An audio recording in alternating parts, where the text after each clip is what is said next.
தம்ப்நெயில்ல பார்த்தே உங்களுக்கு தெரிஞ்சிருக்கும். நம்ம வந்து குவார்ட்டர்லி ரிசல்ட்ட பத்தி பார்க்க போறோம். ஸோ ஃபர்ஸ்ட் கம்பெனி என்ன அப்படின்னு பார்த்தீங்கன்னா, ஃபர்ஸ்ட் கம்பெனி வந்து பாரத் எலக்ட்ரானிக்ஸ் பத்தி பார்க்க போறோம். ஸோ பிஇஎல் அப்படின்னு கூட சொல்லுவாங்க. பிளஸ் இது பார்த்தீங்கன்னா, இது பிஎஸ்யூ கம்பெனி. அதாவது கவர்ன்மென்ட் கம்பெனி. ஸோ இது வந்து என்ன செய்யும் அப்படின்னா, இது வந்து டிஃபென்ஸ் ரிலேட்டட் ப்ராடக்ட்ஸ்லாம் உருவாக்கும். ஸோ டிஃபென்ஸ் ரிலேட்டட் ப்ராடக்ட்ஸ்லாம் உருவாக்கும். பிளஸ் இது பார்த்தீங்கன்னா, நிஃப்டி 50 கம்பெனி. ஸோ நிஃப்டி 50னா டாப் 50 நம்ம இந்தியாவிலேயே இருக்க டாப் 50 கம்பெனிலேயும் வருது. லார்ஜ் கேப் நல்ல பெரிய கம்பெனி தான். ஸோ இவங்க ரெவென்யூ எப்படி வந்திருக்கு அப்படின்னு பார்த்தீங்கன்னா, 4439 இப்போ வந்திருக்கு. முன்னாடி பார்த்தீங்கன்னா 4243 இருந்துச்சு. 4.6% வந்து இயர் ஆன் இயர் வந்து இன்கிரீஸ் ஆயிருக்கு. ஸோ நெட் ப்ராஃபிட் பார்த்தீங்கன்னா 969 crore. குவார்ட்டர் 1ல முன்னாடி பார்த்தீங்கன்னா 791 crore இருந்துச்சு. ஸோ கிட்டத்தட்ட 22.6% வந்து இன்கிரீஸ் ஆயிருக்கு. ஸோ இவங்க பார்த்தீங்கன்னா, உங்க ரிசல்ட் வந்து கிட்டத்தட்ட 3 பிஎம் கிட்டே வந்துருச்சு. ஸோ 3 பிஎம் கிட்ட பார்த்தீங்கன்னா, ஓரளவுக்கு நல்லா காலையிலேருந்து விழுந்துகிட்டு தான் இருந்துச்சு. அதுக்கடுத்து பார்த்தீங்கன்னா, மேலே ஏற ஆரம்பிச்சுது. ஸோ ரிசல்ட் நல்லா வந்திருக்கனால தான் கொஞ்சம் மேலே ஏறியிருக்கு. ஸோ குட் ரிசல்ட் அப்படின்னு சொல்லலாம். ஸோ அதுக்கடுத்து பார்த்தீங்கன்னா, Adani renewables. So Adani renewables அப்படின்னு கூட சொல்லலாம். இல்லாட்டி அடானி கிரீன் எனர்ஜி அப்படின்னு நம்ம ஷேர் மார்க்கெட்ல வந்து லிஸ்ட் ஆயிருக்கும். ஸோ அவங்களோட ரெவென்யூ எப்படி வந்திருக்கு அப்படின்னு பார்த்தீங்கன்னா, ஸோ 3300 crore ப்ளஸ் முன்னாடி பார்த்தீங்கன்னா 2528 இருந்துச்சு. 31% வந்து இயர் ஆன் இயர் வந்து இன்கிரீஸ் ஆயிருக்கு. ஸோ நெட் ப்ராஃபிட் பார்த்தீங்கன்னா 713 crore நல்ல இன்கிரீஸு. ஸோ 60% வந்து இன்கிரீஸ் ஆயிருக்கு. எவ்வளோ இன்கிரீஸ் ஆயிருக்கு அப்படின்னு செக் பண்ணிக்கோங்க. ஸோ இது பார்த்தீங்கன்னா, இதோட ரிசல்ட் வந்து ஓரளவுக்கு இங்கே வந்துச்சு. கிட்ட 3 பிஎம் கிட்ட தான் வந்துச்சு. ஸோ இங்கே பார்த்தீங்கன்னா, ஸ்டார்ட்டிங்லேருந்தே ஓரளவுக்கு கொஞ்சம் இன்வெஸ்ட் வந்து அட்வான்ஸாவே புக் பண்ணிட்டாங்க. நல்ல ரிசல்ட் வரும் அப்படின்னு எதிர்பார்த்தாங்க. ஸோ முன்னாடியே கொஞ்சம் மேலே ஏறி இருந்துச்சு. அதுக்கடுத்து பார்த்தீங்கன்னா, ரிசல்ட் வர்றதுக்கு முன்னாடியே ஓரளவுக்கு அங்கேயே கொஞ்சம் இதாகி, ப்ளஸ் கொஞ்சம் கீழ இறங்கி, அப்புறம் ரிசல்ட் வந்தோனே பார்த்தீங்கன்னா, நல்லா மேலே ஏறிருச்சு. ஸோ குட் ரிசல்ட் அப்படின்னு சொல்லலாம். ஸோ அதுக்கடுத்து பார்த்தீங்கன்னா, தங்கமயில் ஜுவல்லரி நம்ம தமிழ்நாட்டிலே நெறையா இருக்கும் கேள்விப்பட்டிருப்பீங்க. ஸோ தங்கமயில் ஜுவல்லரியோட ரிசல்ட் எப்படி வந்திருக்கு அப்படின்னு பார்த்தீங்கன்னா, 1555 crore வந்து இப்போதைக்கு ரெவென்யூ. முன்னாடி பார்த்தீங்கன்னா, 1380 crore இருந்துச்சு. 12.7% வந்து இயர் ஆன் இயர் வந்து இன்கிரீஸ் ஆயிருக்கு. ப்ளஸ் ப்ராஃபிட் எவ்வளோ அப்படின்னு பார்த்தீங்கன்னா, 45.7 crore. முன்னாடி பார்த்தீங்கன்னா 56 இருந்துச்சு. ஸோ ப்ராஃபிட் வந்து குறைஞ்சிருக்கு. பார்த்தீங்கன்னா 20% வந்து ப்ராஃபிட் குறைஞ்சிருக்கு. அதாவது போன வருஷம் குவார்ட்டர் 1 விட. ஸோ ரிசல்ட் பார்த்தீங்கன்னா, இதுவும் மார்க்கெட் ஹவர்லேயே வந்துருச்சு. ஸோ கடைசி பார்த்தீங்கன்னா 325க்கு வந்துச்சு. ஸோ அந்த 5 நிமிஷத்தில பார்த்தீங்கன்னா, எவ்வளோ கீழ வந்திருக்கு அப்படின்னு பாருங்க. ஸோ எவ்வளோ கீழ வந்திருக்குன்னா 4.5% வந்து பார்த்தீங்கன்னா, ஒன்லி வந்து 5 மினிட்ஸ்ல கடைசி 5 நிமிஷத்துல 4.5% வந்து கிராஷ் பண்ணிருச்சு.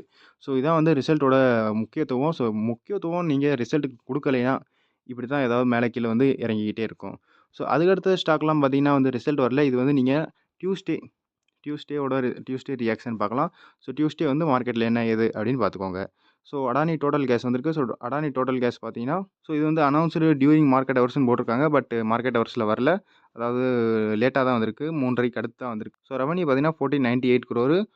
1239 crore வந்து முன்னாடி இருந்துச்சு. 21% இன்கிரீஸ் ஆயிருக்கு. நெட் ப்ராஃபிட் பார்த்தீங்கன்னா 165 crore. -4% வந்து டிக்ரீஸ் ஆயிருக்கு net profit.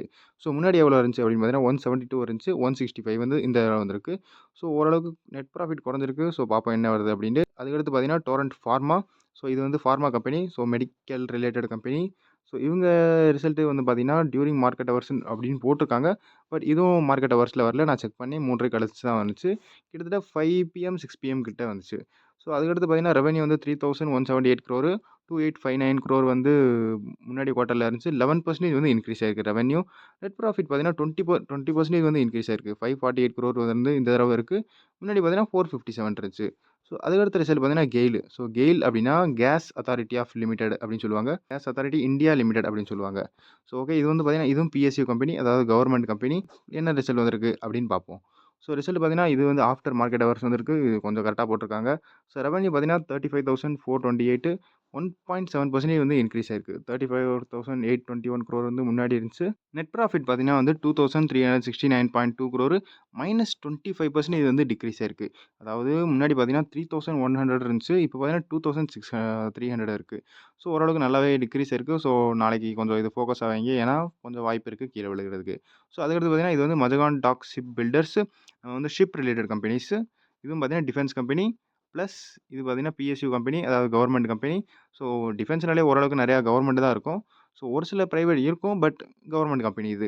So Mazagon dock shipbuilders இவங்க எவ்வளோ ரெவென்யூ வந்திருக்கு அப்படின்னு பார்த்தீங்கன்னா, 11.4% வந்து ரெவென்யூ இன்கிரீஸ் ஆயிருக்கு. 2625 வந்து இந்த தடவ வந்திருக்கு. 2357 முன்னாடி இருந்துச்சு. ஸோ ப்ராஃபிட் எவ்வளோ வந்திருக்கு அப்படின்னு பார்த்தீங்கன்னா, 35% வந்து டிக்ரீஸ் ஆயிருக்கு. நெட் ப்ராஃபிட் பார்த்தீங்கன்னா 452 crore வந்திருக்கு. முன்னாடி பார்த்தீங்கன்னா 696 crore இருந்துச்சு. ஸோ இதையும் கொஞ்சம் ஃபோக்கஸா வைக்கணும். அப்புறம் பார்த்தீங்கன்னா, இது வந்து இதுவும் ஆஃப்டர் மார்க்கெட் ஹவர்ஸ் தான் வந்துச்சு. எல்லா ஸ்டாக்குமே பார்த்தீங்கன்னா வந்து மார்க்கெட் ஹவர் கழிச்சு தான் வந்துச்சு. ஸோ நீங்க டியூஸ்டே தான் ரியாக்ஷன் பார்க்க முடியும். என்ன வந்திருக்கு அப்டின்ட்டு. ஸோ அதுக்கடுத்து பார்த்தீங்கன்னா வாரி எனர்ஜிஸ். ஸோ வாரி எனர்ஜிஸ் பார்த்தீங்கன்னா solar related company. So solar modules, solar எல்லாம் ஃபிக்ஸ் பண்ணுவாங்க. ஸோ மேக்ஸிமம் இவங்க ஓரளவுக்கு நெறைய ரெவென்யூ பார்த்தீங்கன்னா அமெரிக்கால தான் வரும். ஸோ இவங்க அமெரிக்கால ஓரளவுக்கு நெறையா பிசினஸ் வந்து பில்டப் பண்ணி வச்சிருக்காங்க. ஸோ இவங்க ரெவென்யூ எப்படி வந்திருக்கு அப்படின்னு பார்த்தீங்கன்னா, நல்லாவே எல்லாமே நல்லாவே இன்கிரீஸ் ஆயிருக்கு. 31.5% வந்து ரெவென்யூ இன்கிரீஸ் ஆயிருக்கு. நெட் ப்ராஃபிட் பார்த்தீங்கன்னா, 89% வந்து இன்கிரீஸ் ஆயிருக்கு. சரியான இன்கிரீஸ் ஆயிருக்கு. ஸோ இது வந்து ஓரளவுக்கு நல்லா நாளைக்கு ஃபோக்கஸ்ல வைக்கணும். பட் இன்னொன்னு என்ன நோட்டீஸ் பண்ணணும் அப்படின்னு பார்த்தீங்கன்னா, இன்னைக்கு பிரீமியர் எனர்ஜி பார்த்தீங்கன்னா, சாட்டர்டே வந்து ரிசல்ட் வந்துச்சு. ஸோ சாட்டர்டே ரிசல்ட் வந்து இதுவும் வந்து பிரீமியர் எனர்ஜியும், வாரி எனர்ஜியும் பார்த்தீங்கன்னா, ஒரே ரிலேட்டட் கம்பெனி தான். சோலார் ரிலேட்டட் கம்பெனி தான். ஸோ பிரீமியர் எனர்ஜி பார்த்தீங்கன்னா, சாட்டர்டே நல்லா தான் ரிசல்ட் காமிச்சு. பட் இன்னைக்கு பார்த்தீங்கன்னா, கிட்டத்தட்ட 3% வந்து கீழ விழுந்துருச்சு. ஸோ வாரி எனர்ஜி கொஞ்சம் ஃபோக்கஸா வைக்கணும். இவங்க ரிசல்ட் என்ன ஆகுது அப்படின்னு பார்க்கணும். ஸோ அதுக்கடுத்து பார்த்தீங்கன்னா, IndusInd bank. So IndusInd bank பார்த்தீங்கன்னா, இவங்க வந்து ஒரு கேஸ்ல மாட்டுனாங்க. அதாவது ஒரு கேஸ்ல மாட்டுனாங்கன்னா, இவங்க பேங்க்ல ஒரு கொஞ்சம் பிரச்சனை நடந்துச்சு. ஸோ இவங்க ரெவென்யூ எப்படி வந்திருக்கு அப்படின்னு பார்த்தீங்கன்னா, 14,420 crore வந்திருக்கு. இப்ப முன்னாடி பார்த்தீங்கன்னா, 14,988 இருந்துச்சு. ஸோ ரெவென்யூ ஓரளவுக்கு 4% கிட்ட குறைஞ்சிருக்கு. நெட் இன்ட்ரெஸ்ட் இன்கம் பார்த்தீங்கன்னா, 4,640 crore வந்திருக்கு. -14% இயர் ஆன் இயர் வந்து குறைஞ்சிருக்கு. ஸோ நெட் ப்ராஃபிட் பார்த்தீங்கன்னா, 604 crore வந்திருக்கு. முன்னாடி பார்த்தீங்கன்னா, 217 crore வந்திருக்கு. ஸோ -72% வந்திருக்கு. ஸோ எல்லாமே குறைஞ்சிருக்கு. பட் நான் என்ன சொன்னேன், இவங்க ஒரு கேஸ்ல மாட்டியிருக்காங்க. ஸோ இந்த கேஸ் மாட்டுனனால வந்து ஓரளவுக்கு எல்லாமே அடி வாங்க தான் செய்யும். என்பிஏ பார்த்தீங்கன்னா வந்து 3.13லேருந்து 3.64 0.95லேருந்து 1.12 ஸோ எல்லாமே நெகட்டிவா தான் இருக்கு. எல்லாமே நெகட்டிவா தான் இருக்கு. பட் நம்ம நியூஸ்ல வந்து எஸ்டிமேட் பார்த்தோம்னா, ஸோ எஸ்டிமேட் கண்டிப்பா பார்க்கணும். ஸோ எஸ்டிமேட் பார்த்தோம்னா, இண்டஸ்இண்ட் பேங்க் வந்து பீட் பண்ணியிருக்கு. ஏன்னா, அவங்க கேஸ்ல மாட்டுனனால வந்து கொஞ்சம் எஸ்டிமேட் கம்மியா தான் பண்ணாங்க. ஸோ அந்த கம்மியா பண்ணத வந்து பீட் பண்ணியிருக்கு. ஸோ நாளைக்கு ரிசல்ட் எப்படி அப்படின்னு பார்ப்போம் இண்டஸ்இண்ட் பேங்க். ஸோ அதுக்கடுத்து பார்த்தீங்கன்னா, நிப்பான் இந்தியா மியூச்சுவல் ஃபண்ட். ஸோ இது வந்து பார்த்தீங்கன்னா, mutual fund company. So mutual fund company எப்படி வந்திருக்கு அப்படின்னு பார்ப்போம். ஸோ இப்போதைக்கு பார்த்தீங்கன்னா, ஸ்டாக் மார்க்கெட் வந்து ஓரளவுக்கு கொஞ்சம் இப்போதைக்கு ஒரே இடத்துல தான் சுத்திக்கிட்டு இருக்கு. பட் நீங்க என்ன பார்க்கணும் அப்படின்னு பார்த்தீங்கன்னா, எஸ்ஐபி மியூச்சுவல் ஃபண்ட் உங்க ரிலேட்டட் ஏதாவது தெரிஞ்சிருந்துச்சுன்னா, எஸ்ஐபி அப்படின்னு சொல்லுவாங்க. So systematic investment plan. So அது வந்து போய்க்கிட்டே தான் இருக்கு. இன்வெஸ்ட்மென்ட் பண்ணிக்கிட்டே தான் இருக்காங்க. ஸோ இவங்களுக்கு பார்த்தீங்கன்னா, ஓரளவுக்கு நல்ல ப்ராஃபிட் ஆகிட்டே இருக்கும். எவ்வளோ இன்வெஸ்ட் பண்ணிக்கிட்டே இருப்பாங்களோ, மியூச்சுவல் ஃபண்ட் கம்பெனிக்கு அவ்வளோ ப்ராஃபிட் ஆகிட்டே இருக்கும். ஸோ இவங்க பார்த்தீங்கன்னா, அனௌன்ஸ்டு மார்க்கெட் ஹவர்ஸ்ல டியூரிங் மார்க்கெட் ஹவர்ஸ் வரல. மார்க்கெட் ஹவர்ஸ் கழிச்சு தான் வந்துச்சு. ஸோ இவங்க ரெவென்யூ பார்த்தீங்கன்னா 606 crore 505 crore முன்னாடி இருந்துச்சு. ஸோ 20% வந்து ரெவென்யூ இன்க்ரீஸ் ஆயிருக்கு. ப்ராஃபிட் பார்த்தீங்கன்னா 396 crore 19% வந்து ப்ராஃபிட் இன்க்ரீஸ் ஆயிருக்கு. முன்னாடி பார்த்தீங்கன்னா 332 crore இருந்துச்சு. ஸோ 332லேருந்து 396 ஓரளவுக்கு நல்லாவே இன்க்ரீஸ் ஆயிருக்கு.